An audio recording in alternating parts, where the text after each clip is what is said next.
Hammaga salom, kanalimga xush kelibsizlar. Bugun sizlarga lazerni qanday qilib burchakka to'g'ri qo'yish kerakligini ko'rsataman. Bu burchagimiz 90 gradus bo'lishi uchun shunday lazer qo'yiladi. E'tibor beramiz. Bu tarafi ham tegib turgan bo'lishi kerak. Pastda knopkasi bor. Shunday sursangiz shunday. Mana bunday yonib o'chadigan bo'lsa, bu noto'g'ri turganini bildiradi. Agar yonib o'chmasdan mana shunday tursa, to'g'ri turganini ko'rishingiz mumkin.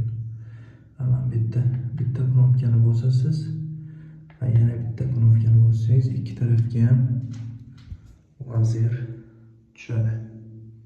Mana bu tarafda ham bor, bu tarafda ham bor. Nimaga ikki tarafga ham yoqdik lazerni? Chunki mana bu ugli 90 gradus bo'lishi kerak. Sizlarga 90 gradus kerak bo'lsa, mana shu ugldan shunday qilib to'g'rilab yoqsangiz bo'ladi. Mana uzoqdan ko'rinishi. Bu tarafda ham lazer bor. Mana 90 gradus shunaqa qilib to'g'rilab olsangiz bo'ladi. Kanalga obuna bo'ling, yoqqan bo'lsa like bosing.